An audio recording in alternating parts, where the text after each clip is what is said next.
Bueno, eh, retomar algunas cosas con las que concluimos la reunión pasada.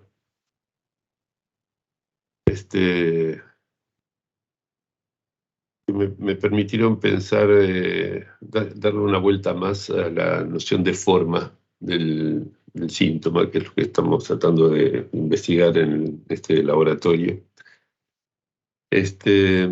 Surgió al final de la otra reunión una referencia a este asunto de la forma, que me hizo evocar un viejo trabajo que había escrito para una revista Colofón, me parece, hace unos 25 años, que luego se reeditó, hice algunos pequeños retoques así, sobre todo en cuestiones gráficas, en la revista digital de la escuela, Virtualia. Así que se encuentra en internet. Es un texto que se llama Fractales y estructuras del delirio, y retoma de alguna manera ciertas elucubraciones basadas en analogías presentadas por Lacan en su tesis, retomada en el seminario sobre la psicosis, y a la que luego Miller le dio alguna vuelta más alguna vez que vino a Buenos Aires a fines de los 90. Bueno, por supuesto hay toda una serie de derivaciones y de referencias que se pueden seguir por ese lado, pero la novedad que introduje en ese trabajo, poca gente le dio bolilla a esa estructura matemática hasta ahora dentro del psicoanálisis, es la referencia a los fractales, que está en el título del artículo, ¿no? Los fractales son unos objetos matemáticos. Acá les muestro el libro clásico del inventor de los fractales, por así decirlo, Mandelbrot. Es un libro que, por lo menos las primeras partes se dejan leer más o menos por parte de cualquiera. Ya después tienen un vocabulario un poco más árido matemático, pero yo creo que cualquiera lo puede hojear y extraer alguna riqueza de eso. De todos modos, si no quieren meterse en esas cuestiones matemáticas que a mí me gustan, pueden encontrar como una reseña sencilla en este artículo que presento en Virtualia. Tienen varias particularidades que los hacen útiles para pensar la estructura de los delirios y su relación con los fenómenos elementales, ¿no? Esto es algo que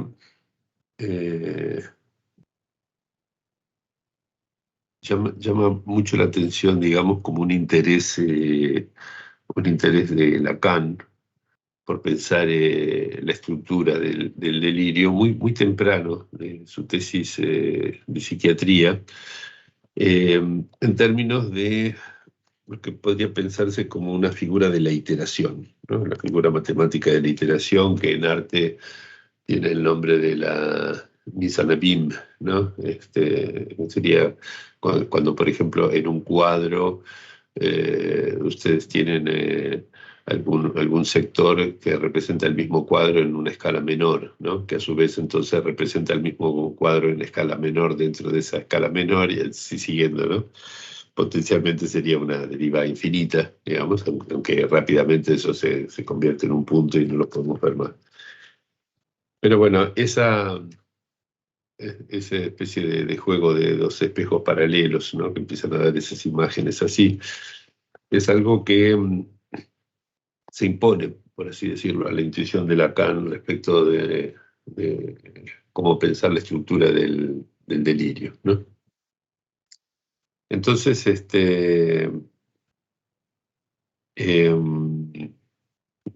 yo mencioné un poco de memoria, digamos, cosas que recordaba de la tesis de Lacan, que quiero traer ahora concretamente a partir de los momentos en los cuales Lacan habla de esto en su tesis, para que vean la potencia, podríamos decir, formalizante que tiene en estas imágenes empleadas por Lacan allí. Si bien no hace a partir de allí una formalización en sentido estricto, ¿no? Por ejemplo, en la página, estoy leyendo la tesis, ¿no?, de Lacan, en esta edición del siglo XXI. En la página 123, donde está hablando de las teorías sobre la determinación orgánica de la psicosis, y hablando de los análisis franceses, dice allí que un trastorno de la afectividad ha revolucionado el equilibrio del enfermo y le ha dado el sentimiento de inseguridad. La necesidad de lo familiar demanda una labor de reclasificación, de reorganización, ¿no? Y acá viene lo importante. Dice, esta reorganización se hace en torno de algunos hechos tomados a menudo al azar y que desempeñan el papel de los cristales o de los polvos en una mezcla en sobrefusión. La cristalización, por cierto, será poco estable al comienzo, solo más tarde llegará a un sistema coherente a expresiones verbales fijas, ¿no? La imagen, por si el vocabulario le resulta ajeno, extraño, es cuando tenemos una solución sobresaturada, es decir, una cantidad de... Llenamos, por ejemplo, un vaso de agua con sal hasta que ya no admite más sale en solución y empieza a caer al fondo, ¿no? Si nosotros lo enfriamos, ¿no es cierto?, no se llega a congelar, ¿sí? Lo podemos enfriar a veces hasta 4 o 5 grados bajo cero y no se llega a congelar precisamente por la existencia de la sal, ¿no?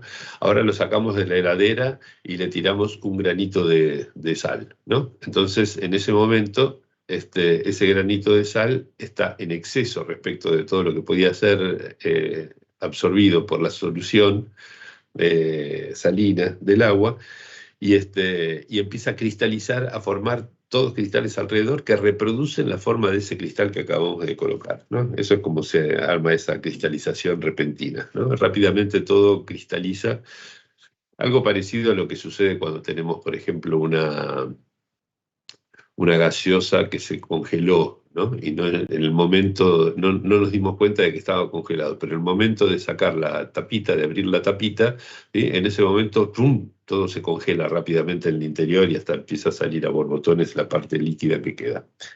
Bueno, esta idea, digamos, que está presentada ahí en la página 123, en términos generales, está aplicada al caso paradigmático que toma Lacan en su tesis, que es el caso de su paciente M. Y en la página 212 dice, en el caso presente, el agravio que M imputa a su hermana de haberle arrebatado a su hijo, agravio en el que es impresionante reconocer el tema sistematizador del delirio, ¿no? Me parece muy importante, digamos, qué significa este asunto de lo sistematizador, ¿no? Porque lo sistematizador, más que con la coherencia, ¿sí?, tiene que ver sobre todo con el hecho de que hay algo que forma sistema, ¿sí? Es decir, que,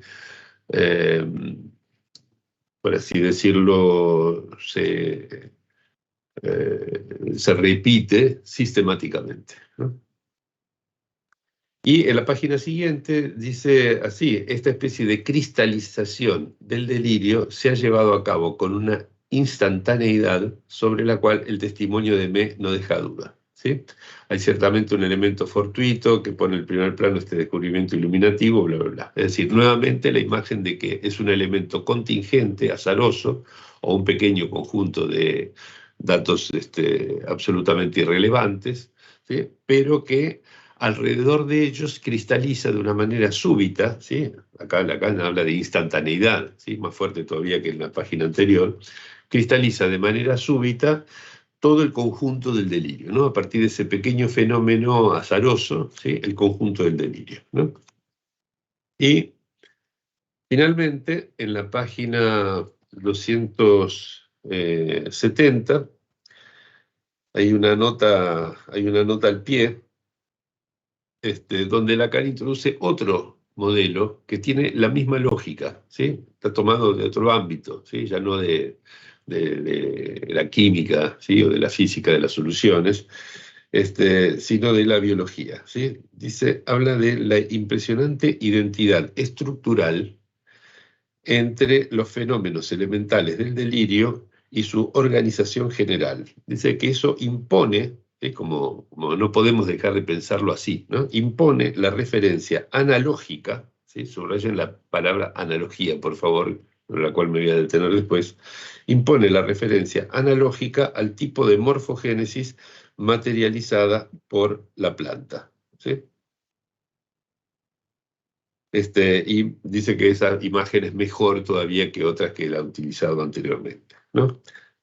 Eh, bueno, esto es precisamente el punto que toma por referencia Lacan en su seminario sobre la psicosis, al que hicimos alusión un poco de memoria la vez pasada, cuando muy al principio se pregunta, en la segunda clase de su seminario,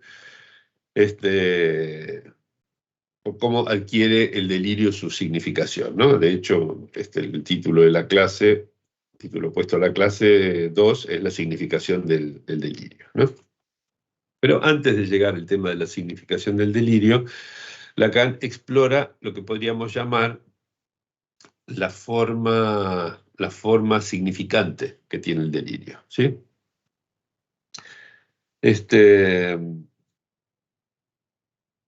Entonces dice, si leen, por ejemplo, ¿sí? Esto está en la página 33 del seminario, acá está, seminario sobre la psicosis, ¿sí? Si leen en la página 33, ¿sí? Que en mi mi versión está un poco colorinche, porque la he leído unas cuantas decenas de veces, dice sí, si leen, por ejemplo, el trabajo que hice sobre la psicosis paranoica, o sea, su tesis de psiquiatría, ¿sí? Verán que enfatizo allí lo que llamo, tomando el término de mi maestro Clérambault, los fenómenos elementales, y que intento demostrar el carácter radicalmente diferente de esos fenómenos respecto a cualquier cosa que pueda concluirse de lo que él llama la deducción ideica, vale decir, de lo que es comprensible para todo el mundo, ¿no? Esto es importante por la cuestión de la significación del delirio, ¿no? Porque cuando comprendemos, otorgamos a los significantes que el otro profiere, o nosotros mismos, ¿sí? Una significación que depende de esa comprensión, es decir, del modo en que nosotros abrochamos un significado al significante por medio de una identificación, ¿no? No lo voy a retomar esto. Pero digamos que la idea de Clérambault es que habría una especie de fenómeno elemental, ¿sí? Y que luego de ese fenómeno elemental, por deducción ideica, ¿sí? Es decir, siguiendo una lógica deductiva, ¿sí? Se conformaría, digamos, toda la complejidad ulterior del delirio, ¿no? Y Lacan dice, no se trata de una deducción ideica, es decir, de lo que todo el mundo puede comprender, lo que es comprensible para todo el mundo, ¿sí? Y dice, ya desde esa época subrayo con firmeza que los fenómenos elementales no son más elementales que lo que subyace al conjunto de la construcción del delirio, ¿sí? O sea que, digamos, no es que el delirio sería algo, por así decirlo, más complejo que los fenómenos elementales, ¿no? Este es el punto llamativo, digamos, de entrada, ¿no? Porque cuando uno piensa en elemental, se imagina como si fuera un elemento de una estructura más compleja, ¿no? Así como cuando hablamos de objeto parcial, tendemos a pensar que serían partes de algún objeto más completo, entero, ¿no? Bueno, son cosas del lenguaje, usos habituales del lenguaje, ¿sí? Entonces dice, los fenómenos elementales no son más elementales que lo que subyace al conjunto de la construcción del delirio. Son tan elementales como lo es en relación a una planta la hoja en la que se verán ciertos detalles del modo en que se imbrican e insertan las nervaduras, ¿no? Hay algo común a toda la planta que se reproduce en ciertas formas que componen su totalidad, ¿no? Es decir, ustedes miran las nervaduras de la hoja, ¿no es cierto? ¿Sí? Toman una hoja de un árbol, ¿sí? Miran las nervaduras de la hoja y van a ver que el modo en que a partir del hilo central de la hoja salen las distintas nervaduras hacia los costados reproduce aproximadamente la forma en que del tronco principal van saliendo las ramas primeras, secundarias, etcétera, que conforman el árbol en su conjunto, ¿no? Es decir, que allí habría una relación que podemos llamar de analogía, ¿no? Que no es una identidad absoluta de estructuras, entre la hoja y el árbol, ¿no? Y bueno, dice, de la misma manera podríamos pensar la relación entre los fenómenos elementales y el conjunto del delirio, ¿no? Esta es la imagen de base, digamos, que estaba en esa nota al pie que les leí de la tesis de Lacan, ¿sí? Dice, asimismo, encontramos estructuras análogas a nivel de la composición, de la motivación, de la tematización del delirio, y a nivel, eso por un lado, y a nivel del fenómeno elemental. Dicho de otro modo, siempre la misma fuerza estructurante, ¿sí? Esto quiero subrayar aquí también la noción de fuerza estructurante, ¿sí? Porque fuerza estructurante quiere decir que hay algo que está en operaciones, ¿sí? Hay algo que no es simplemente una lógica, ¿no es cierto?, sino algo que funciona, ¿sí? Que opera, ¿sí? La misma fuerza estructurante, si me permiten la expresión, está en obra en el delirio, ya lo consideremos en una de sus partes o en su totalidad, ¿sí? Lo importante, dice Lacan, del fenómeno elemental no es entonces que sea un núcleo inicial, un punto parasitario, como decía Clerambault, en el seno de la personalidad, alrededor del cual el sujeto haría una construcción, una reacción fibrosa destinada a enquistarlo, envolviéndolo e integrarlo al mismo tiempo, es decir, explicarlo como se dice a menudo, ¿sí? La idea del delirio como una especie de explicación del fenómeno elemental, ¿sí? El delirio como algo secundario respecto de, por ejemplo, una alucinación, ¿no? Aparece, se escucha la primera voz el sujeto y a partir de allí construye, por ejemplo, todo un delirio para explicarse, para comprender esa voz que escuchó, ¿sí? Esto es lo que Lacan está dejando de lado, ¿sí? Con esta propuesta deja esto de lado, ¿sí? Por lo tanto, deja de lado también el modelo de la solución salina sobresaturada, ¿sí? Porque allí también teníamos algo que era, podríamos poner como la solución como homólogo de la personalidad, y luego viene esa especie de parásito que sería el cristal adicional que agregamos, ¿no? Y que hace que todo lo demás se congele, cristalice alrededor, ¿sí? Como enquistándolo, envolviéndolo, etcétera, ¿sí? Dice, el delirio no es deducido, ¿sí? Esto es muy importante, el delirio no es deducido. Reproduce la misma fuerza constituyente, otra vez la idea de una fuerza que está operando, la misma fuerza constituyente. Es también un fenómeno elemental. Es decir, que la noción de elemento no debe ser entendida en este caso de modo distinto que la de estructura diferenciada, irreductible a todo lo que no sea ella misma, ¿no? Bien. Es una página riquísima, verdaderamente, de la cual se pueden extraer mil cosas para pensar. Yo solamente por el momento quiero subrayar dos cosas que me parecen útiles para pensar la noción de forma del síntoma, que ahora vamos a empezar a explorar en el terreno de la clínica de la psicosis, que son la noción de analogía, ¿sí?, entre estructuras, ¿sí?, estructuras análogas, dice aquí Lacan, ¿sí?, y la imagen de esta fuerza estructurante, ¿sí? La misma fuerza estructurante está en el delirio en cada una de sus partes, ¿sí? La misma fuerza, el delirio no es deducido, reproduce la misma fuerza constituyente, él es también un fenómeno elemental, etc. Bueno, hasta aquí lo que dice Lacan en esa página. No sé si alguien quiere hacer algún comentario, me dio la impresión de que quería alguno intervenir. Si no, sigo adelante. Bueno, respecto de este asunto de la analogía, ese fue un tema que me interesó profundamente en una época que existía en la EOL, lo que se llamaba en su momento el Colegio Epistemológico, ¿sí? En el cual participé algún tiempo.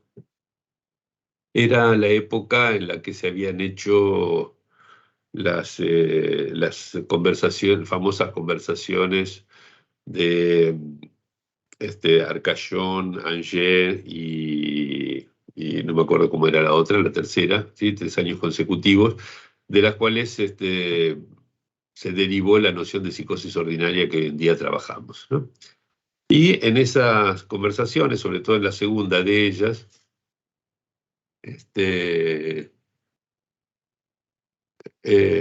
dos autores, Defié y Castanet, presentaron sendos casos, ¿sí? Sobre los cuales se apoyó una elucidación magnífica que hizo Miller al final de la conversación y que derivó en la creación de esa noción que todavía estamos elaborando, ¿sí? De psicosis ordinaria, ¿no?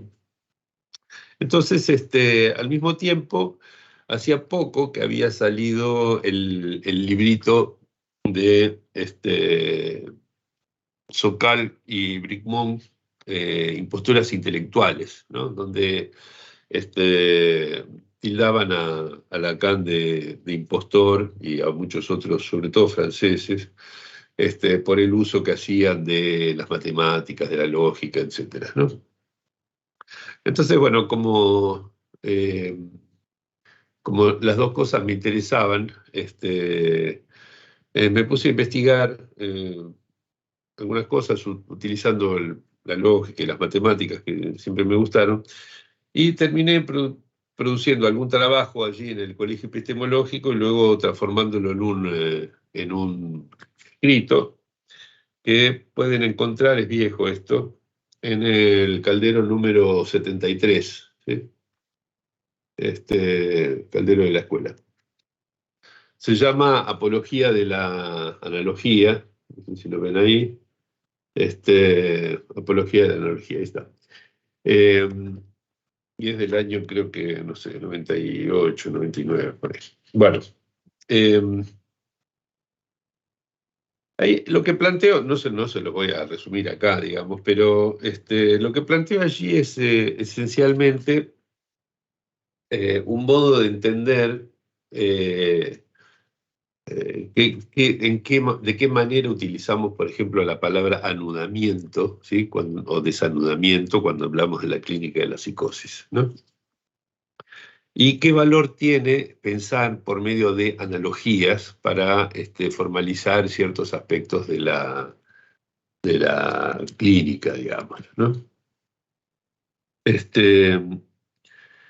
Bueno, podrán leerlo y jugarlo a ver qué les parece, digamos, pero en definitiva el meollo de la cuestión es plantear eh, algo sobre lo cual hablé el año pasado, cuando trabajaba la noción de la estructura como imaginaria, ¿no? Que es el hecho de que la relación de analogía es una relación de identidad parcial de estructuras, ¿no? Es decir, cuando yo establezco, por ejemplo, la analogía entre eh, la relación que las nervaduras de la hoja tienen con el árbol y la relación que tienen los fenómenos elementales con el delirio, hago entre ambas cosas una analogía, ¿sí? Una analogía entre el campo de la botánica y el campo de la clínica, ¿sí? Que en ese momento estoy haciendo un progreso en la formalización, ¿sí? Porque pesco una identidad parcial de estructuras, ¿no? Tanto es así que llego a definir la identidad de estructuras, ¿sí? Como por ejemplo eso que usa Lacan cuando dice que el inconsciente está estructurado como un lenguaje, ¿sí? Llego a definir la identidad de estructuras como un caso límite de una relación de analogía entre estructuras, con la peculiaridad de que es una analogía que no se rompe en ningún punto, ¿no? Siempre las analogías lo que tienen es como si una identidad parcial de estructuras, hay lugares en los cuales uno puede ver que la analogía se rompe, como suele decirse, ¿no? Bueno, entonces, esto se los doy para los que les interese como una lectura adicional, porque es algo que tanto en la tesis como en el seminario 3, Lacan subraya sin darle ninguna profundidad del asunto, que se trata de estructuras análogas, ¿sí? Que está pensando por medio de analogía, ¿no? Una analogía, es decir, formas, ¿sí? Que se parecen, ¿no? Así como eh, qué sé yo, un redondel cualquiera, ¿sí? Tiene una forma que se parece a la del círculo, ¿sí? Y esa función de parecido, esa fuerza que nos lleva de un lado al otro, ¿sí? Es función de lo imaginario, ¿sí? Por medio de que tiene ciertas leyes propias que estudió la Gestalt en su momento, cuando hacía experimentos muy interesantes. Allí podemos tal vez tomar pie para pensar el segundo aspecto que quise subrayar en esta página de Lacan, que es la noción de fuerza estructurante, ¿sí?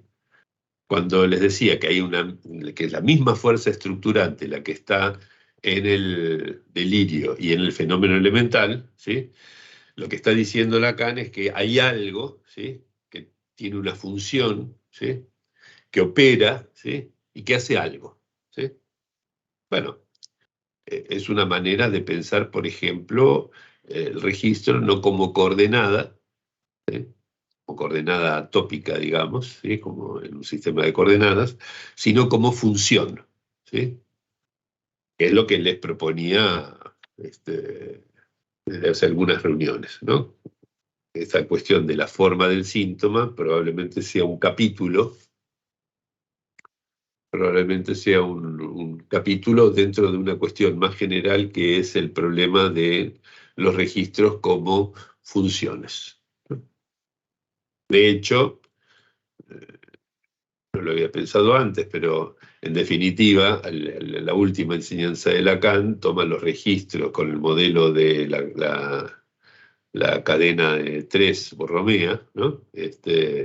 Imaginario y simbólico real, y el cuarto que viene a enlazarlos de manera borromea, ¿sí? Eso otra cuerda más, ¿sí? Que es la que se llama Santón, que no es un registro, ¿sí? Pero que se agrega, digamos, a ellos al título de cuarto, ¿sí? Como cualquier otro. Y por lo tanto, poner en serie, ¿sí? El síntoma con los registros no está mal, ¿no? Entonces, cuando hablamos de función del síntoma, quizás tengamos que, por analogía, hablar también de la función de los registros, ¿no? Y esto empezaría a arrojar cierta luz sobre expresiones a las que estamos bastante habituados, sin tal vez habernos detenido mucho a pensar en el asunto. Quizás sí, digamos, estoy improvisando esta parte, no tengo hecha una exploración sistemática de la bibliografía, así que si encuentran la contradicción, me lo dicen y lo tomo con gusto. Pero digamos, pensar qué quiere decir, por ejemplo, que un registro tenga primacía sobre otro, ¿sí? Es algo que no se puede sostener cuando hablamos de los registros como coordenadas, ¿sí? Porque no hay primacía de una coordenada sobre otra, ¿sí? O cuando hablamos, por ejemplo, de defensa frente a, no sé, lo real, ¿sí?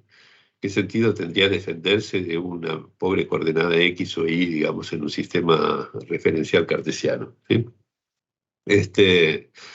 Bueno, hice algunos chistes en la reunión pasada que como son muy malos mis chistes, no, se los voy a ahorrar. Eh, entonces, la cuestión de la fuerza estructurante, ¿sí? Es algo en lo cual convergen las funciones de lo imaginario y de lo simbólico de maneras diferentes, que creo que valdrá la pena investigar y posiblemente tengamos que pensar en esto, dedicarle un laboratorio íntegro, ¿sí? A este asunto. Pero, ¿qué quiero decir con esto? Que la idea de Lacan, si no entiendo mal, en esta página 33 del seminario 3, ¿sí? Es que no tenemos primero el fenómeno elemental y luego la iteración, ¿sí?, progresiva de ese fenómeno elemental para terminar formando la estructura compleja del delirio, ¿no?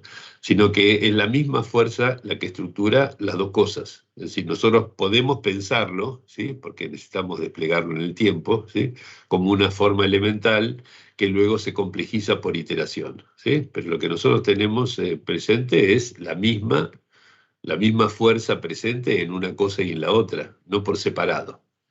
Este es, me parece, el punto de dificultad, ¿no? Entonces, matemáticamente lo pensamos en términos de iteración, biológicamente pensamos en términos de lo mismo, ¿no? Hay algo en el ADN que lleva a ser tanto al mismo tiempo las nervaduras de la hoja como la estructura del árbol en su conjunto, ¿sí? Y lo vamos pensando como una evolución.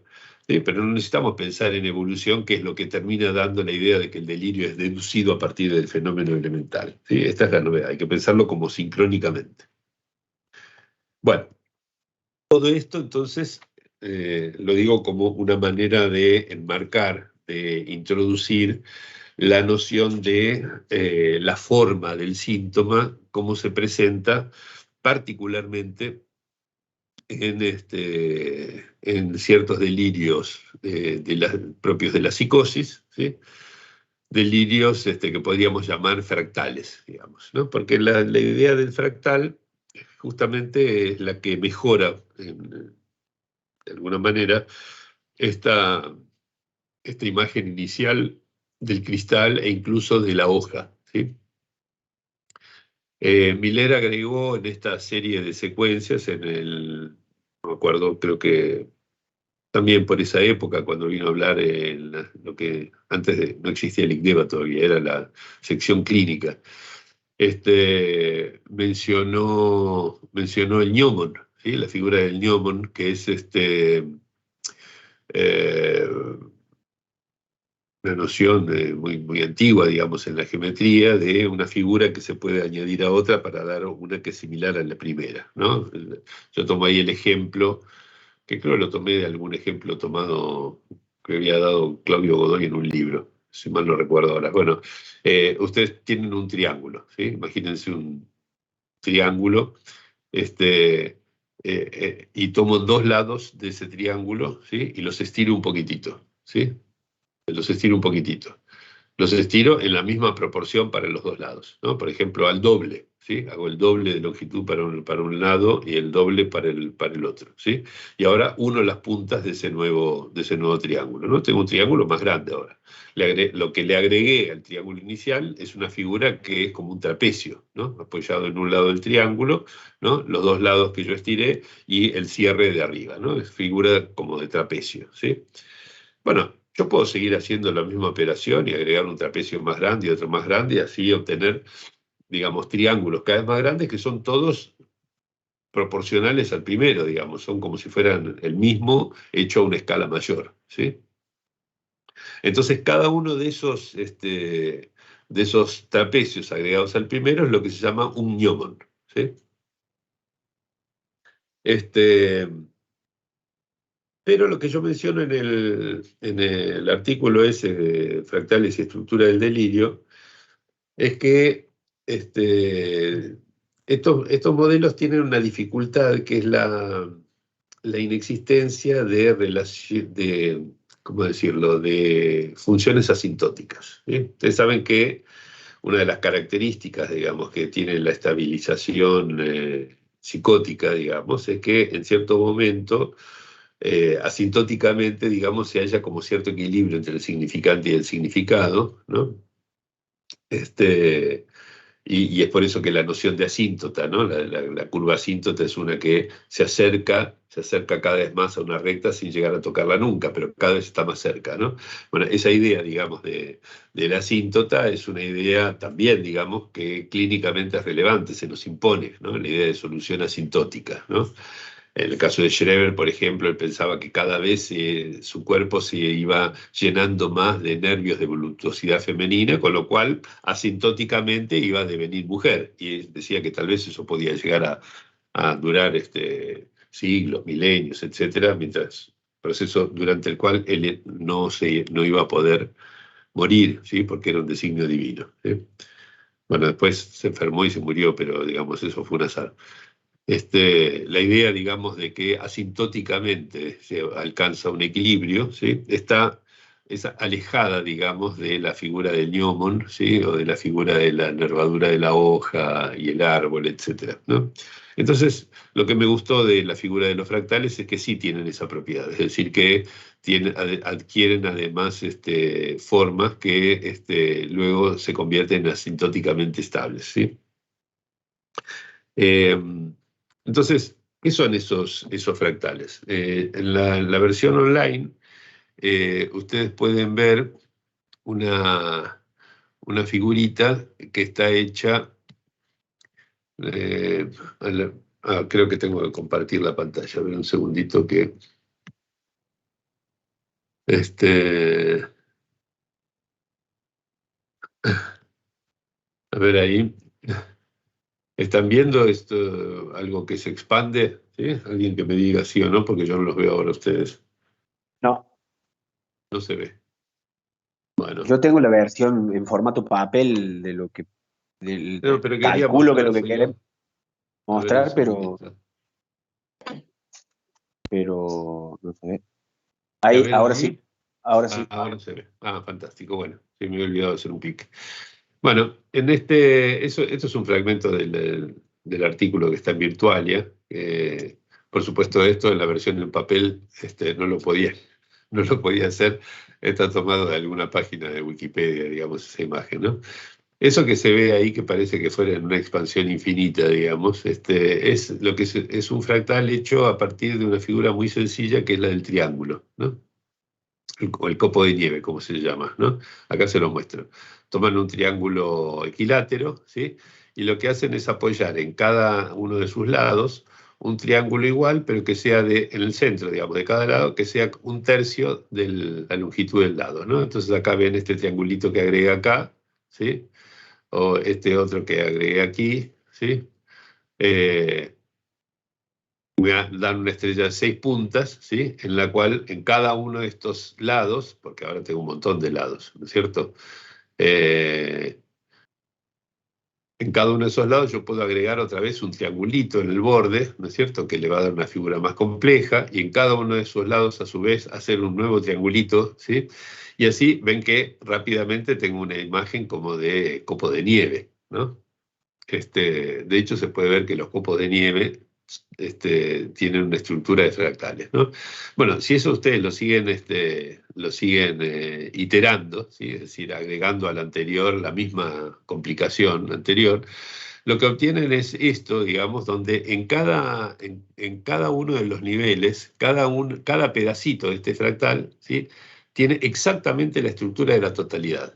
No es que es una parte, un pedacito, algo más sencillo como puede serlo, por ejemplo, la nervadura de la hoja respecto del árbol, sino que toda la estructura está allí en el fenómeno elemental, ¿sí? O sea que esta figura sí cumple con el requerimiento que había dado Lacan en sus analogías anteriores, ¿sí? Y que el gnomon presentado por Miller y comentado por Claudio Godoy no tiene esa propiedad, digamos, ¿no? Tampoco tiene la propiedad de asíntota. Y acá les muestro, por ejemplo, que las hojas de los helechos sí, por ejemplo, tienen esta propiedad, ¿no? Es decir, cada hoja de helecho, ¿sí? Tiene como una forma de ramificaciones, donde cada una de las ramificaciones es equivalente a la hoja completa, que a su vez tiene ramificaciones que son equivalentes a la hoja completa, etc. Entonces hay ciertos helechos que también están estructurados de esa manera, con la geometría fractal, es decir, donde no es una parte respecto del todo, sino que cada parte tiene la misma estructura que el todo, ¿sí? No es un pedacito chiquitito, ¿no? Esto es importante. Bueno, saco esta presentación. Bueno, entonces, uno podría juntar estos dos aspectos, ¿no? La analogía con los fractales para pensar la estructura del delirio, ¿sí? Y la noción de fuerza estructurante, es decir, ¿por qué es que algo produce este movimiento de iteración? ¿Sí? Tiene que haber algo, ¿sí? Algo análogo a la función del síntoma, ¿sí? Que sea una función de lo imaginario o de lo simbólico, ¿sí? Hasta ahora no Gerardo, se me ocurre que sea otra cosa más, ahora te doy la palabra, que tenga la función, ¿sí?, de producir esta iteración infinita. Sí, Marco, ahora sí. cabe la pregunta, ah, más bien, ¿desde cuándo la fuerza estructurante? ¿A Sí, partir de claro. cuándo? Porque, porque yo, si sigo el esquema básico del seminario 3, forclusión del nombre del padre, coyuntura dramática, desencadenamiento de la psicosis, y lo llevamos a Schreber o a cualquier psicosis, ¿dónde colocamos la fuerza estructurante? ¿Antes de la coyuntura dramática? ¿Después de la coyuntura dramática? Y por lo menos así lo enseñamos en la universidad, apoyado en el esquema de las psicosis reaccionales de Jasper, eh, el desarrollo de personalidad, proceso psíquico. Jasper sostiene que en un eje diacrónico hay un conjunto de elementos biográficos que constituyen una unidad basal que es la personalidad. Hasta que en un corte sincrónico ingresa un proceso que es psíquico, que no es orgánico, no es destructivo, pero que eso interrumpe la diacronía de la personalidad, inaugurando un nuevo proceso. Lo que le resta al sujeto es una nueva síntesis, un nuevo proceso un nuevo desarrollo de personalidad. Entonces, en ese punto, habría un momento, el ingreso del proceso psíquico, y si se quiere, en la coyuntura dramática, habría un momento exacto, un corte sincrónico que determina una nueva organización. Entonces, la fuerza estructurante, ¿cabe la pregunta hacerla cuándo? ¿Desde cuándo? Sí, sí, me parece perfecto, hay que hacerse esa pregunta. Sí, sí, sobre todo porque ahí mismo en el principio eh, del seminario 3, Lacan discute con Krepelin ese punto, ¿no? Cuando habla de la paranoia, ¿sí? Discute precisamente ese punto, ¿sí? Es algo que tiene comienzo, ¿sí?, por ejemplo, a la manera de que lo pensaba Clérambault, ¿sí? Es un desde cuándo, ¿sí?, que implica un antes y un después, como un acontecimiento, coyuntura dramática, y a partir de allí el proceso que viene como a enquistar esa coyuntura dramática dándole una forma, ¿sí? O es algo que estuvo presente desde siempre, ¿sí? Y que en cierto momento lo que vemos es como la segunda etapa de la formación de esa hoja o de esa iteración, ¿no? Eso está muy bueno eso. A mí me parece muy buena la pregunta, la dejo abierta, no es que me quiero inclinar hacia una o hacia otra, ni sé si además tiene una única respuesta. ¿Sí? Es decir, si no habría allí que introducir ciertos matices, por así decirlo, para pensar la cuestión de la respuesta. De todos modos, esta tesis es justamente el último punto en el cual Lacan sigue a Jaspers, ¿sí? A partir de allí, esta idea jaspersiana, ¿sí?, y digamos de cómo las relaciones comprensibles son los que vienen después, ¿sí?, eso es lo que él va a criticar, ¿sí? Lo va a criticar como una cosa bastante absurda, digamos, ¿no? Pero la idea no es absurda en absoluto. Y la pregunta es de lo más pertinente. Claro que sí, es excelente. Bien, entonces tenemos el desde cuándo, ¿sí?, que en la tesis de psiquiatría de Lacan Gerardo, está a hay alguien sus... levantando la mano. Mario Alejandro, quiero ¿Ah, opinar. sí? Ah, no vi nadie. ¿Qué, por la cámara? Yo veo la imagen de Mario Alejandro. Hola, Ah, ¿me escuchan? sí, yo no veía la imagen, así que, bueno, muy bien.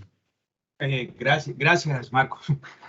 No, simplemente pensaba que pues, si el síntoma existe al inconsciente, está por fuera, si la interpretación no lo agota, la iteración tendrá que ver probablemente con eso. Era lo que quería decir. Gracias. Sí, sí. Lo que pasa es que hay como dos formas de insistencia, ¿no?, que son distintas. Si pensamos en esa especie de esquema de bifurcación a partir del S1, ¿no? Está la insistencia del inconsciente, está la existencia, ¿sí?, insistente existencia del síntoma, ¿sí? Este, Sí, y digamos, en este sentido, todo el inconsciente como intérprete interpreta ese uno a una manera distinta que lo que hace la función del síntoma, ¿sí? Por eso es que el síntoma tiene este carácter resistente a la interpretación. Sí, está muy bien. No quiero avanzar rápidamente en dirección al tratamiento del síntoma, ¿sí? O el modo en que pensamos el síntoma en una estructura. Estoy tratando de dar elementos para pensar la noción de forma, ¿sí? Porque al fin y al cabo, la noción de forma, ¿sí?, es uno de los puntos de convergencia entre lo imaginario y lo simbólico en su carácter de función, ¿sí? O sea, llevan a formas, ¿sí? Y por lo tanto, la fuerza estructurante, ¿sí?, ese enigma que está presente en la tesis de psiquiatría y que reaparece aquí en esta página que leí del seminario 3, ¿sí?, el enigma de qué es lo que produce esa fuerza, ¿sí?, tiene que ver con el modo en que entendemos la noción de forma. Entonces, forma del síntoma, podríamos decir que está incluido en la noción de fuerza estructurante que podría tener como función cada uno de los registros, ¿sí? Esto es el modo en que enmarco este asunto, inicialmente. Bueno, entonces dije que todo esto eran pequeños destellos, ¿sí? Como si fuera, ya que es un laboratorio, tomar alguna de los materiales y de las herramientas que tenemos aquí a mano para montar el bricolage de hoy, donde, como les había dicho, mi interés era empezar a ver la forma del síntoma en el caso de Paul Schreber, ¿sí? Para lo cual sugerí empezar a leer o discutir, que relean y discutamos, sobre todo las primeras páginas del capítulo 4 de ese historial, que es casi como si fuera Schreber llegando a nuestro consultorio, ¿sí?, a la primera entrevista, y diciéndonos cuál es su motivo de consulta, ¿sí?, cuál es el malestar que lo aqueja, desde cuándo, ¿no? Una especie de relato de lo que le ha estado pasando últimamente, ¿no? Y, por así decirlo, sus perplejidades, ¿sí? Lo que le ha llamado la atención respecto de las vivencias que ha tenido, de los síntomas que tiene, en lo que él mismo llama su enfermedad de los nervios, ¿sí? Gerardo, Sí. ¿qué edición tenés vos? Porque yo tengo hasta capítulo 3, ¿no? Más en Schreber, al Morrortu, el mecanismo paranoico. No hay un capítulo 4. No estoy hablando de las memorias, ¿eh? Ah, Las memorias de de las Schreber. memorias. No del Ah, bien, comentario de Freud. No. bien. No, sí, acá tenemos que trabajar con las memorias, ¿sí? Porque si no vamos a volver a introducir con Freud la lectura que él ya hizo, ¿sí? Y necesitamos aquí, en este punto, ver si podemos pensar la forma del síntoma ya sin introducir todo lo que se desprende del principio del placer, ¿no? Pero además por el hecho de que siempre conviene ir a las fuentes, ¿sí? Y acá la fuente es la memoria, ¿sí?, de Schreber. Ese capítulo a mí me encanta, es el que viene inmediatamente después del famoso capítulo censurado, ¿sí? Es el capítulo 3, donde hablaba de cuestiones familiares, etcétera, ¿no?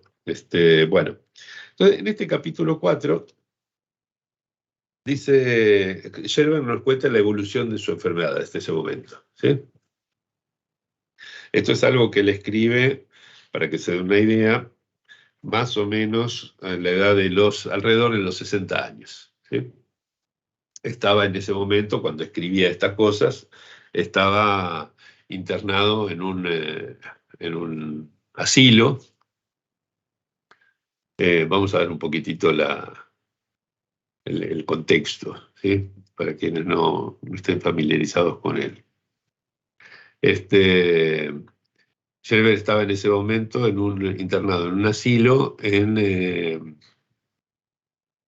un pueblito muy lindo, conocí, llamado Pirna, que está unos pocos kilómetros de Dresden, capital de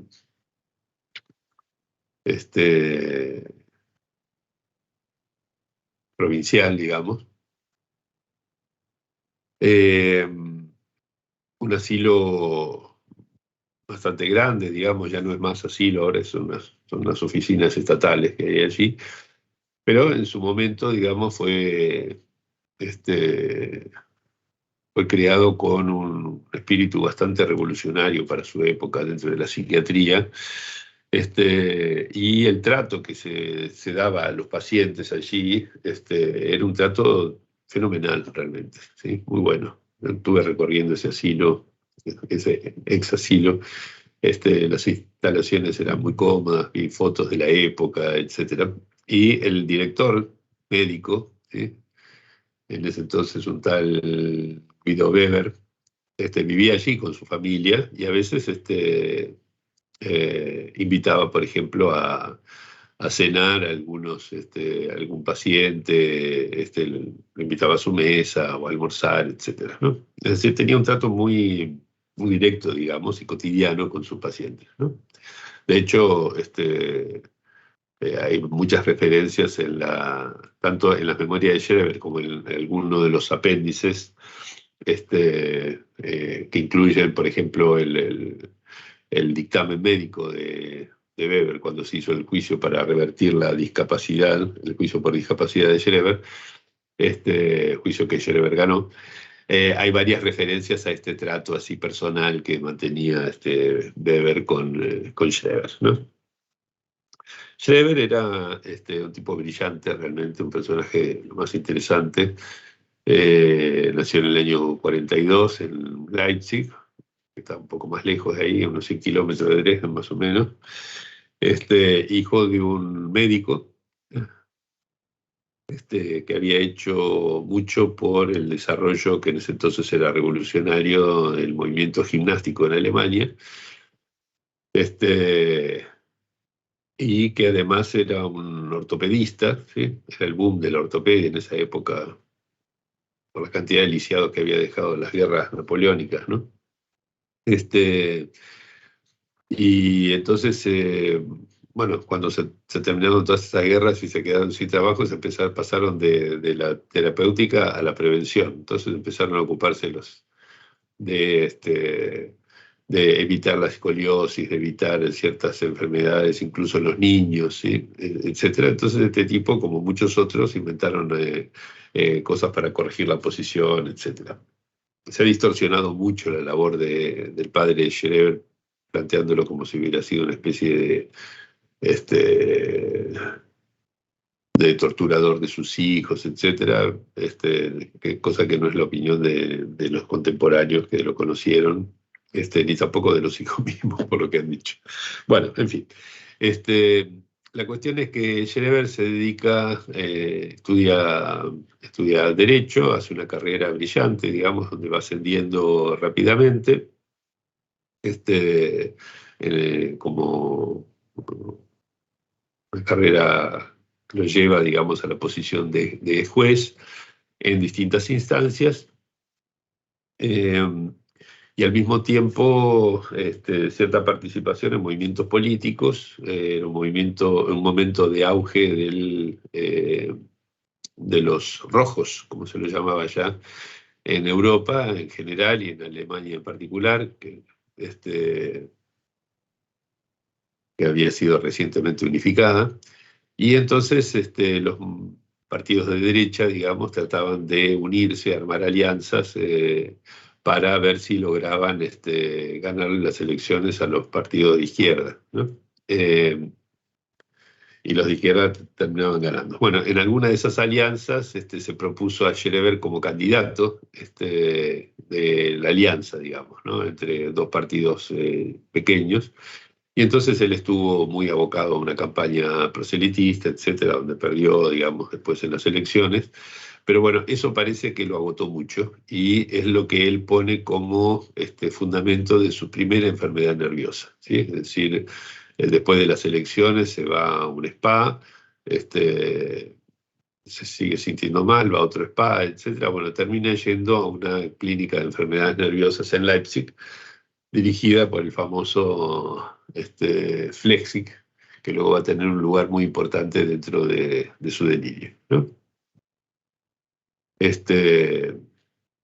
Bueno, esto como introducción, digamos, a lo que es la vida de Schreber hasta ese momento, ¿no? Entonces ahí les leo ya la parte de este capítulo 4 por el que vamos a empezar ahora.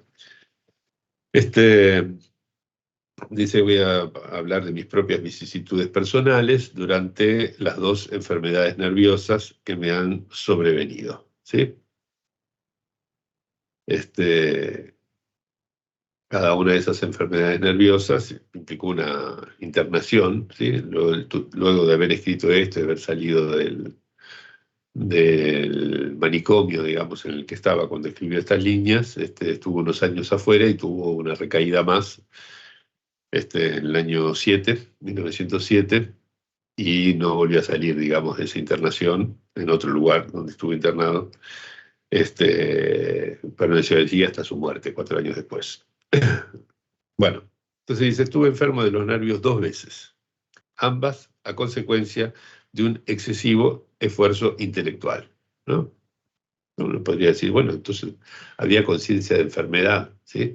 Sí, conciencia de enfermedad de los nervios, ¿sí? O sea, sentía que sus nervios habían estado sometidos a un estrés muy grande y que por eso había caído en estado de agotamiento, ¿sí? La primera vez, dice, siendo director del Tribunal Provincial de Chemnitz, un pueblito industrial, con ocasión de una campaña en favor de mi candidatura para el Reichstag, ¿sí? El Reichstag es el Parlamento, ¿sí? La segunda, con ocasión de la desacostumbrada carga de trabajo que encontré al asumir el cargo de presidente de sala que acababa de transferírseme en el Tribunal Supremo de la provincia de Dresden, ¿no? Tribunal Supremo de la provincia, situado en Dresden, ¿no es cierto? Bueno, entonces,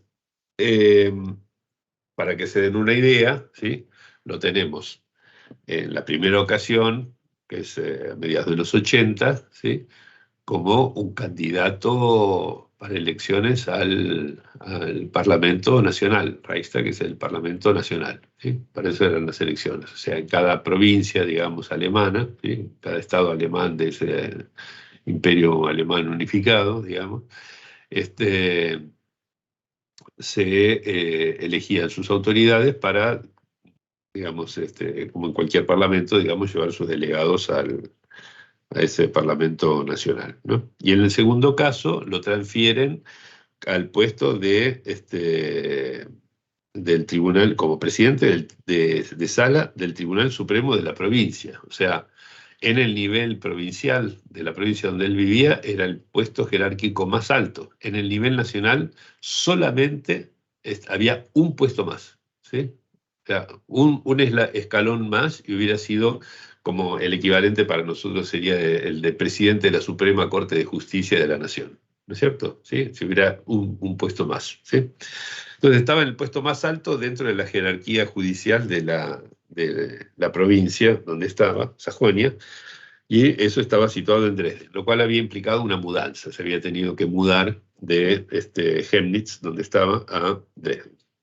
Entonces dice, la primera de las 2 enfermedades se manifestó en sus inicios durante el otoño de 1884. Y para fines de 1885 estaba enteramente curada, ¿sí? Hasta el punto que el 1 de enero del 86, justo cuando empieza el año, ¿sí?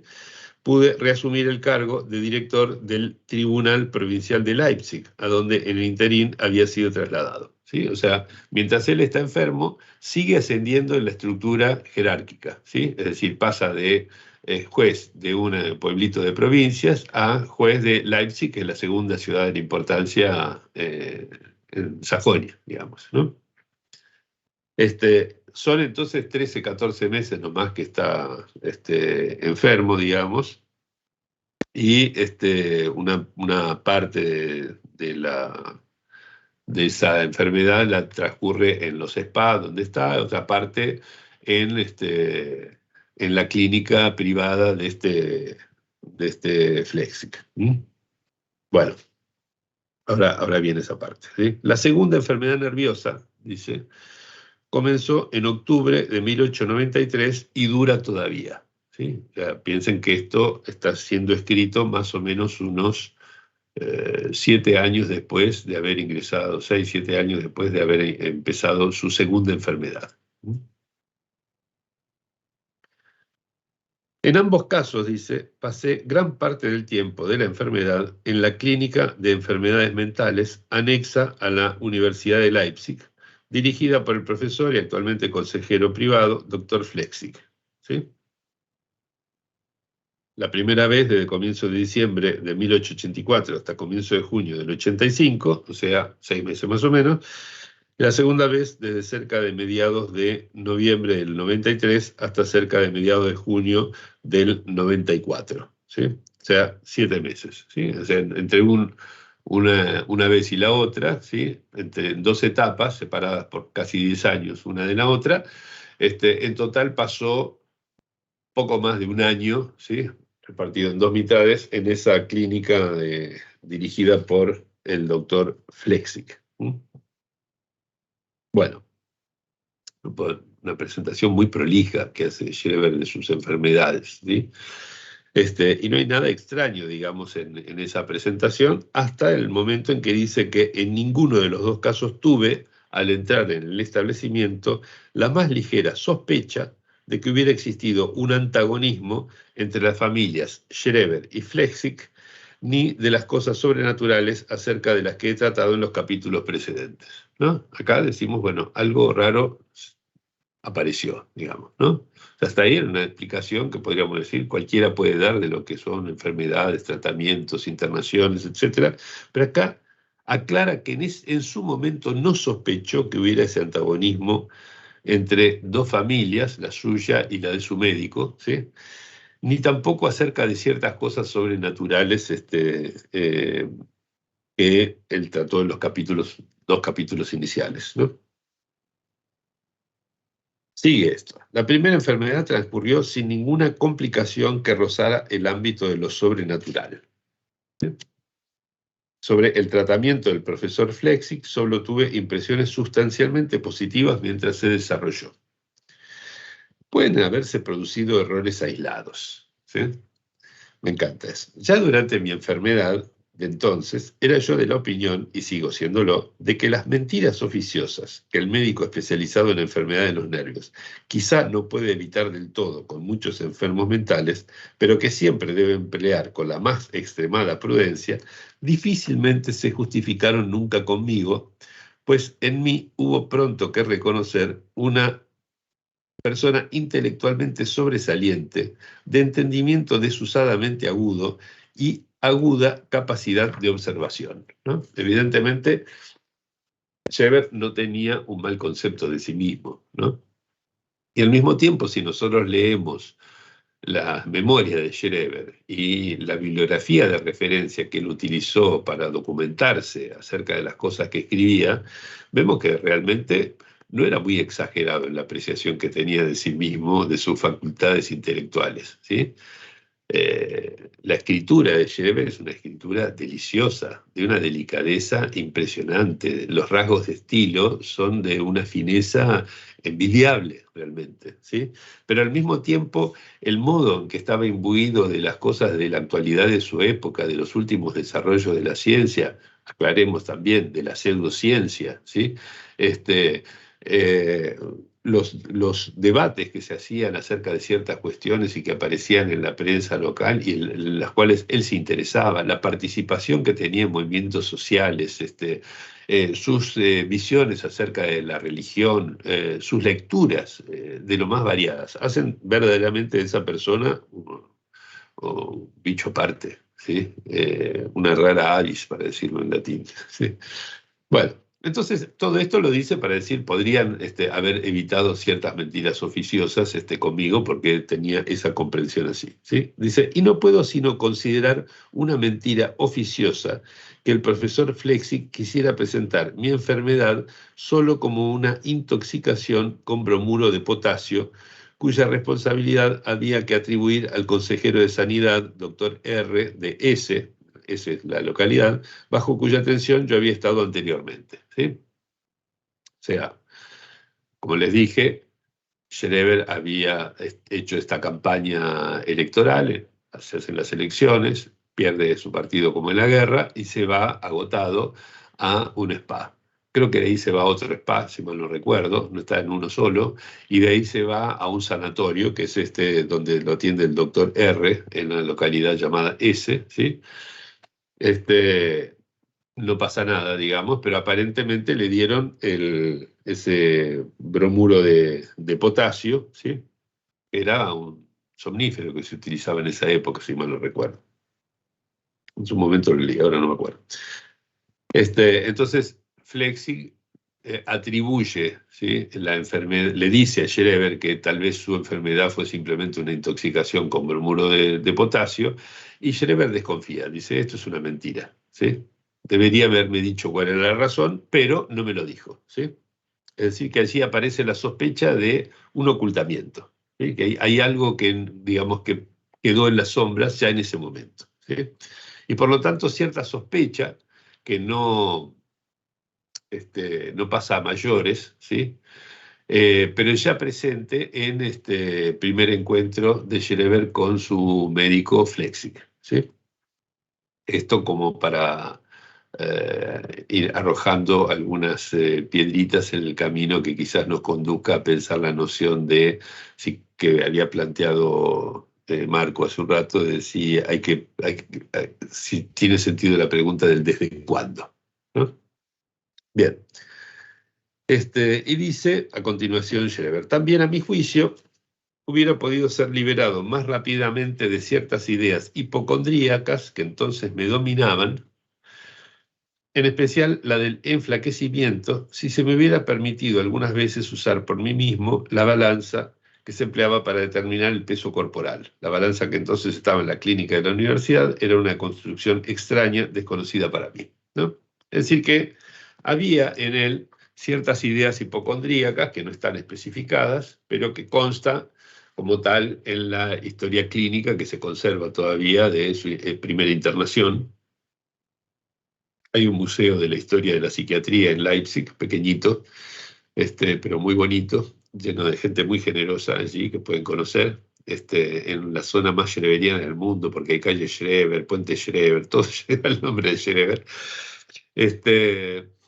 Y en ese museo están conservadas unos cuantos documentos relevantes, digamos, respecto de las historias clínicas, hasta el acta de defunción de Schreber, en fin, los últimos garabatos que hacían en la internación en el último hospital.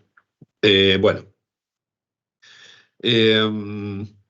no son especificadas esas ideas hipocondríacas, tampoco el hecho de que él pedía reiteradamente que le sacaran fotografías, ¿sí?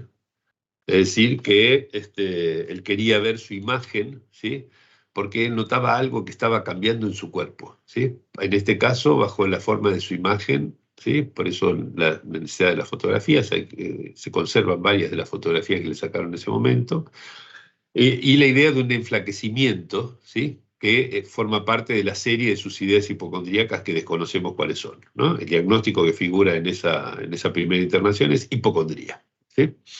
Es decir, que eso era lo dominante. Había idea de que algo pasaba con su cuerpo, entonces Flechsig probablemente le dijo, está intoxicado con bromuro de potasio, simplemente porque detectó que eran ideas hipocondríacas y para no favorecer el florecimiento del delirio, le hizo esta mentira oficiosa, ¿sí? Pero de vuelta aparece la sospecha. ¿Por qué no me dijeron cómo usar la balanza para el peso corporal? Yo lo hubiera utilizado, se me hubiera ido esa idea de que estaba adelgazando excesivamente, ¿sí? De todos modos, Schreber, con su delicadeza habitual, dice, con todo, son estos aspectos secundarios a los que no asigno gran importancia, ¿sí? De todos modos lo escribe, ¿no es cierto? Lo consigna. Quizá tampoco se pueda exigir del director de un gran establecimiento en el que se encuentran cientos de pacientes que se sumerja tan a fondo en el estado anímico de uno solo de ellos. Lo principal es que, finalmente, tras un largo viaje de convalecencia, me curé y no pude menos que quedar entonces lleno de sentimientos de viva gratitud para con el profesor Flexig, a los que di también expresión especial mediante una ulterior visita y un, a mi juicio, adecuado honorario. Casi más profundo fue el sentimiento de gratitud de mi esposa, que sencillamente veneraba en el profesor Flexig a la persona que le había devuelto su esposo, y por esta razón tuvo el retrato de aquel durante años en su mesa de trabajo. ¿Sí? O sea que podemos decir curación total. ¿Sí? Es decir, estaba muy mal, pasaron unos meses, un año, ¿sí? Y se fue de allí fantástico, agradecido a su médico, agradecida a la esposa, todo bien, lo va a visitar, le paga bien, todo muy bien. ¿Sí? Después de recuperarme de mi primera enfermedad, viví con mi esposa 8 años, que en conjunto fueron muy felices, pródigos también en honores externos, ¿sí? Es decir, este progreso, digamos, en su escalafón jurídico, ¿sí? Pródigos también en honores externos y solo perturbados temporariamente por la reiterada frustración de la esperanza de recibir la bendición de los hijos. ¿Sí? Es decir, la esposa de Schreber, Sabine, tenía embarazos reiterados y abortos espontáneos reiterados, ¿sí? O niños que nacían muertos, en fin, ¿no? Bueno, probablemente alguna complicación, ¿cómo se llama?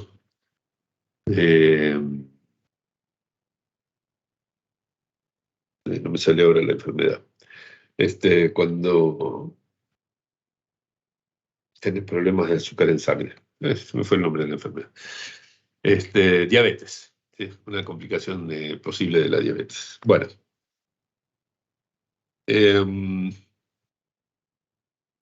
Dice entonces, ¿sí? Que la pasó muy bien. Esos 8 años, ¿sí?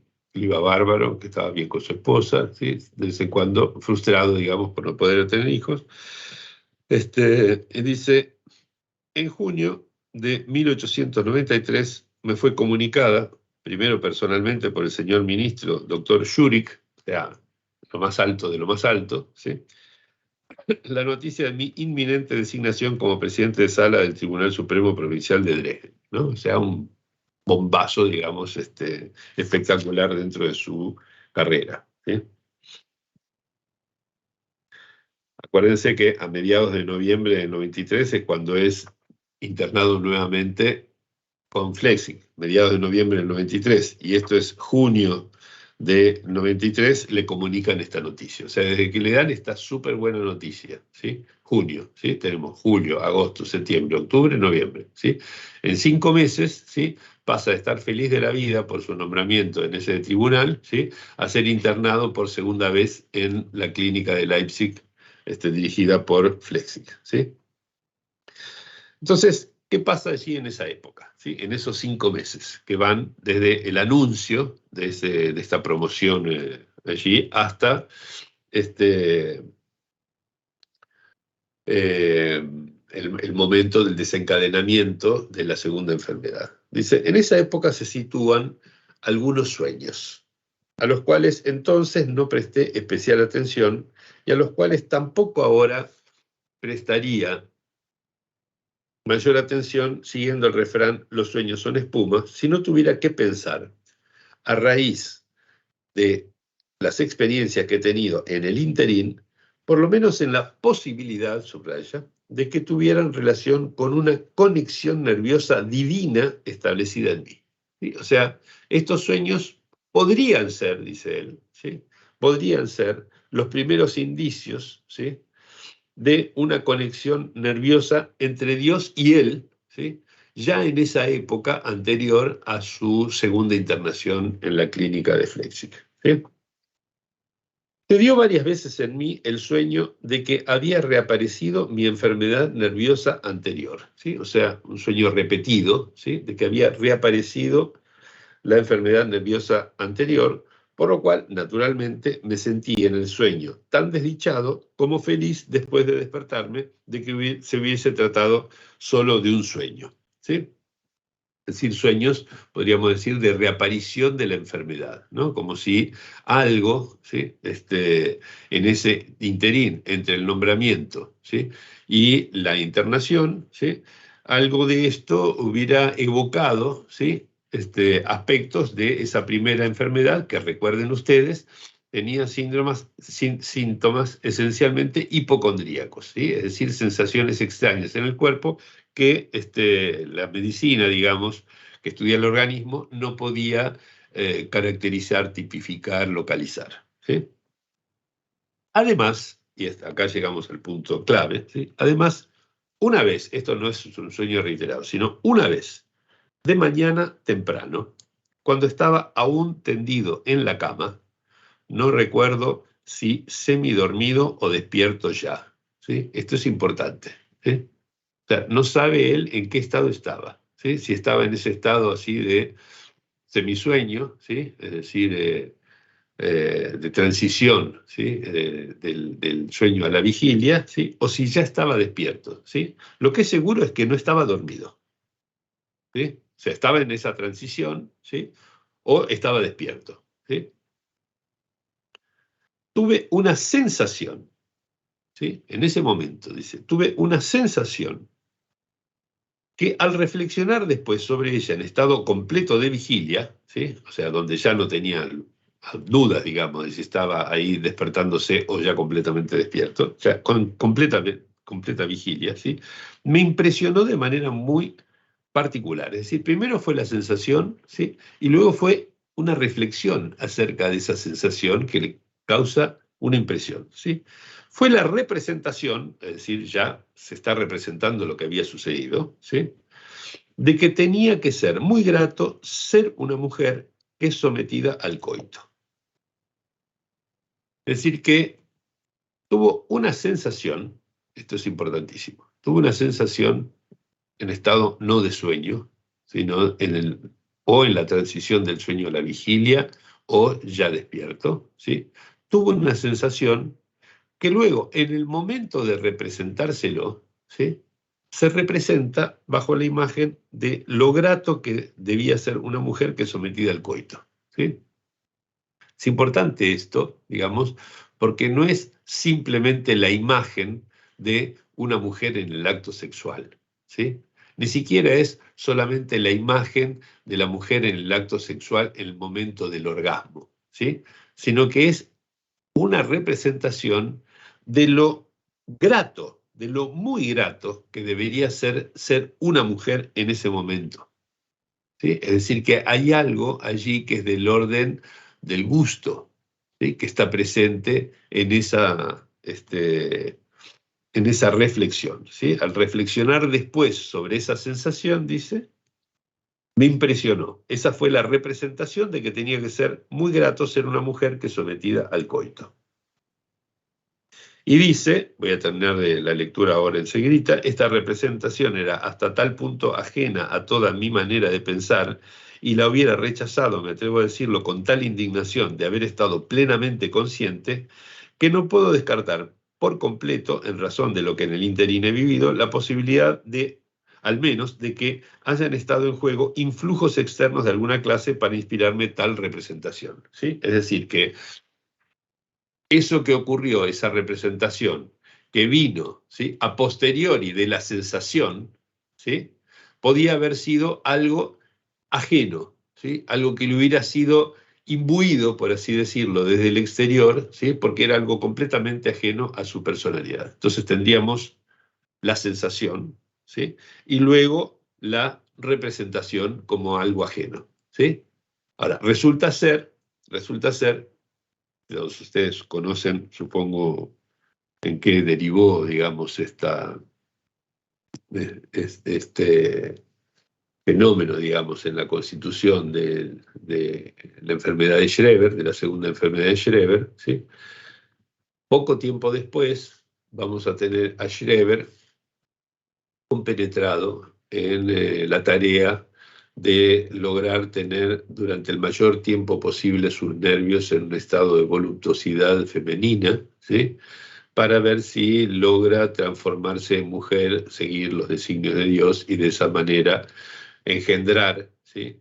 De Dios una nueva raza de individuos shereberianos, ¿no? Entonces, uno puede decir. No hay aquí una de las mejores ilustraciones de cómo está presente la misma fuerza estructurante entre el fenómeno elemental, si queremos asociar algo con ese nombre, esto que acabamos de leer de Schreber, y la constitución del delirio como un todo, ¿sí?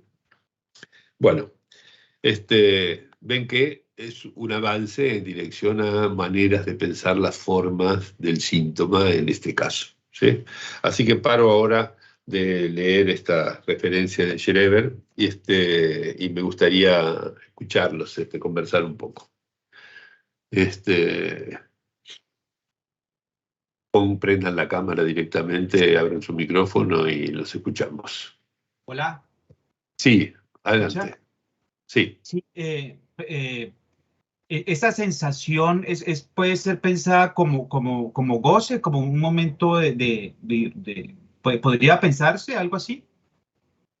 Que usted acaba que escribe Schreber. Sí, digamos, por supuesto, una sensación no es un goce, aunque podemos gozar de determinadas sensaciones, ¿no? Pensar, digamos, esta sensación como suele decirse, como una irrupción de goce, ¿sí? Haría de esto lo que podríamos decir el acontecimiento, ¿sí? El acontecimiento de cuerpo, que viene a dar este cambio en la economía de los goces, ¿sí? Necesario, digamos, para que se constituya el síntoma como tal, ¿no? Es decir, el equivalente de lo que es en Freud el segundo momento del trauma. ¿Mm? No sé si respondí a la pregunta. Sí, ¿esa sensación es ubicable en algún lugar? ¿O es en el momento en que, o es cuando pasa a ser representada que puede ser que puede ser ubicada? Es buena la pregunta y se entronca con una discusión que tuvimos en el seminario del año pasado respecto de la cuestión de la localización del goce o la falta de localización del goce, ¿no? Porque es una idea, la de la localización del goce, que todavía está muy anclada en el principio de placer y algunas de las consecuencias, por ejemplo, para pensar la existencia de pulsiones, ¿no? El modelo freudiano, que todos conocen, supongo, digamos, acerca de la pulsión, presupone necesariamente la existencia de ciertas localizaciones del organismo, ¿no? Digamos, cuando habla de la fuente de la pulsión, siempre dice que es un proceso orgánico, ¿sí? Como si fuera una especie de cosquilleo localizable en algún lugar del cuerpo.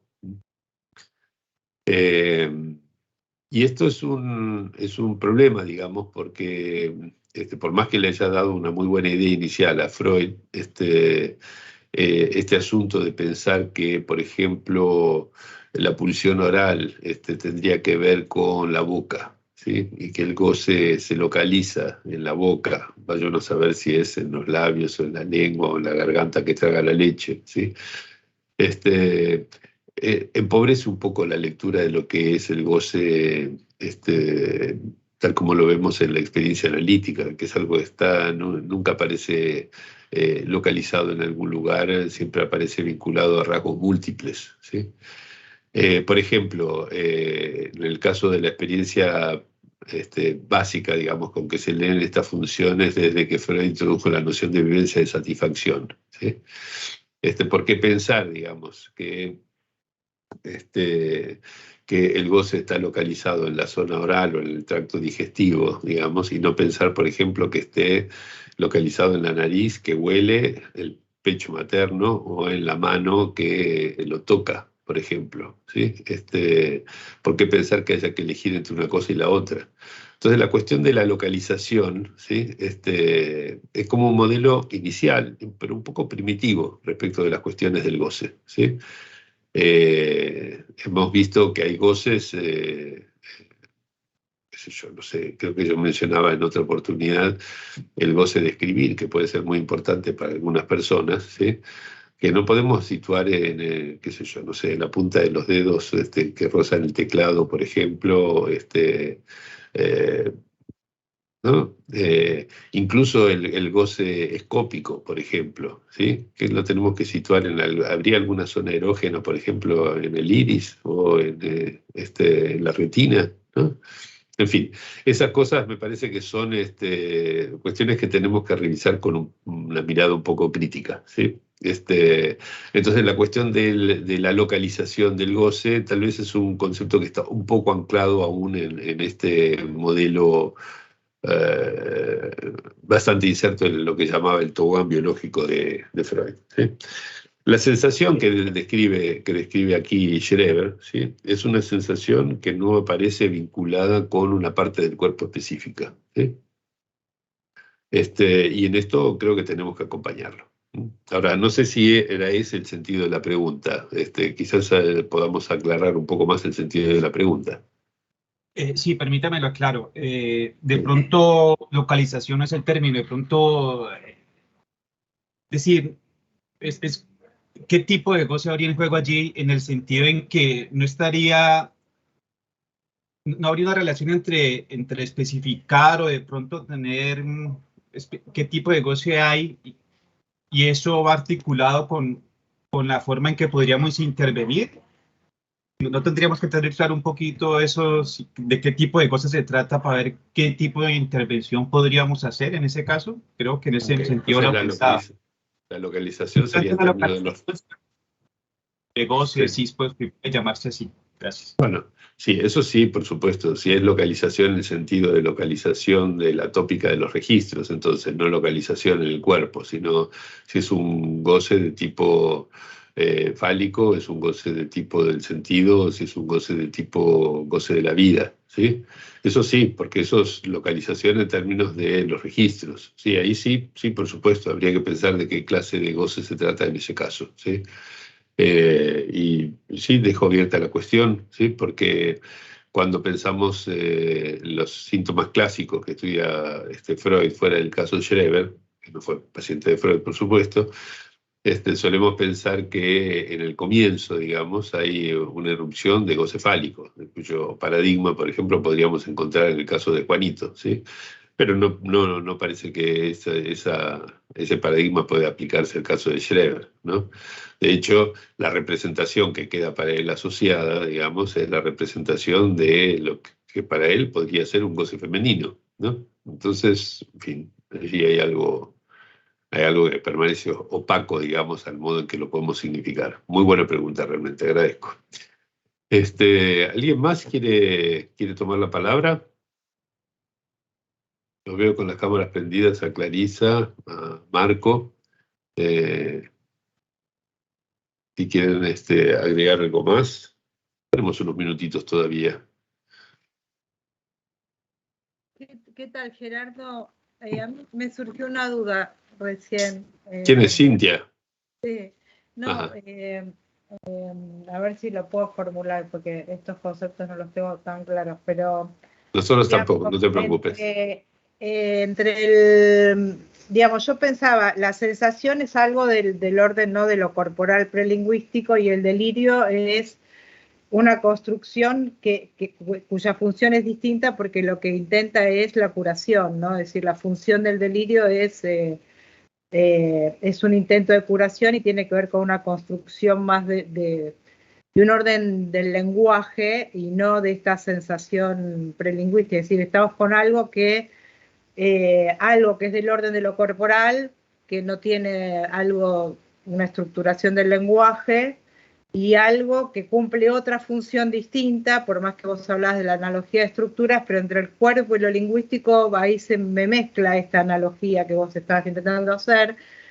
Es decir, no la veo tanto en el sentido de que ¿cuál es la relación entre algo del orden de lo corporal, como estas sensaciones, fenómenos elementales? Incluso Schreber también había escuchado unos ruidos, algo raro, o estos fenómenos hipocondríacos, y algo que es una construcción lingüística que intenta curarse, para lo cual frente a un fenómeno elemental habría varias construcciones posibles lingüísticas también, ¿no?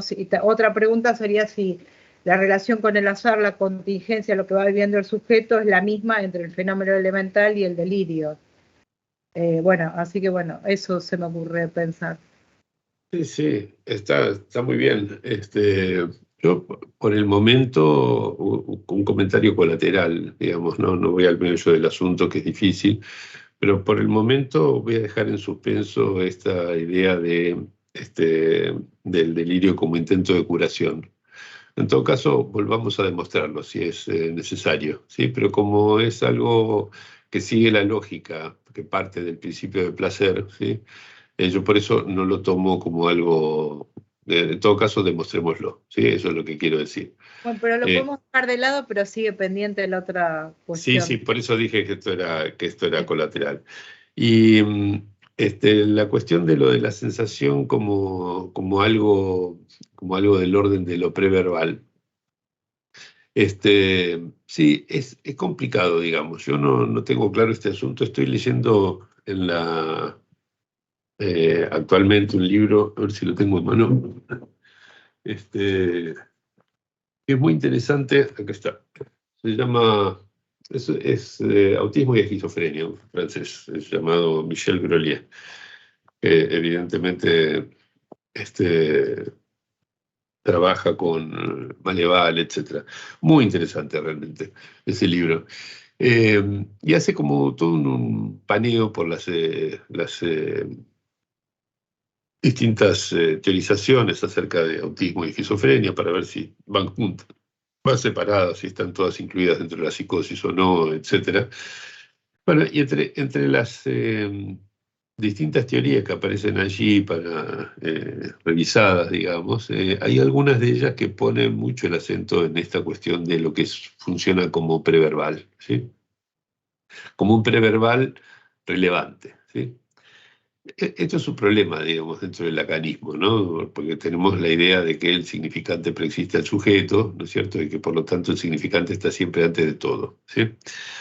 Yo creo que hay en esto maneras digamos, de no aproximarse de manera tan masiva a este asunto. Por ejemplo, pensando de qué clase de antecedencia hablamos, ¿no es cierto? Digamos, si es una antecedencia en el sentido estructural o es una antecedencia en el sentido de la singularidad de cada caso, y ahí las relaciones son distintas, ¿no? Entonces, si la sensación que tiene Scheber es algo del orden de lo preverbal, es algo objeto de discusión. Yo lo pondría sobre el tapete, ¿sí? Digamos, si es algo que podemos poner dentro del orden de lo preverbal, porque es un sujeto que ya está inmerso en el mundo de la palabra, ¿sí? Que todas sus representaciones están estructuradas en términos del lenguaje, ¿sí? Y que por lo tanto, cuando habla de las sensaciones, sí, podemos decir, es un fenómeno corporal, aunque no se sitúe en alguna localización del cuerpo, ¿no? Podría ser algo del orden de la senestesia, ¿sí? Pero ¿hasta qué punto estamos seguros de que eso que él llama su sensación es algo que es ajeno a las palabras? ¿Sí? O sea, ajeno a una articulación significante. Eso no lo puedo saber, ¿sí? Por lo menos no lo puedo saber con las herramientas que yo tengo ahora, ¿sí? No puedo saber qué sería una sensación pura, digamos, fuera de los seres hablantes, ¿sí? Realmente no lo puedo responder, ¿sí? Entonces, dejo abierta la pregunta y tal vez, como te conozco, Cintia, y sé que tenés en este punto lecturas tal vez más rigurosas que yo, quizás vos puedas aportar algo al respecto, ¿sí? Para pensar esta dicotomía, ¿sí? Lo que no quiero es tomar rápidamente, digamos, esta derivación, digamos, de pensar solamente eso me detuve en ese asterisco y nota al pie de página de tu pregunta, la idea del delirio como intento de curación. Eso, pongámoslo un poco entre paréntesis. Pero te propongo realmente, como ya no tenemos mucho tiempo, te propongo, si tenés ganas, que amplíes tu pregunta, que la establezcas, porque yo creo que hay mucho detrás de la pregunta misma, ¿sí? Tal vez mucho más de lo que vos pudiste decir al enunciarla y seguramente mucho más de lo que yo puedo decir al responderla. Pero bueno, no quiero extenderme más porque hay gente que tiene horarios muy ajustados a continuación de este laboratorio. Así que les agradezco la participación y los invito a retornar la semana próxima, que algunos iremos a la EOL para encontrarnos allí. Bueno,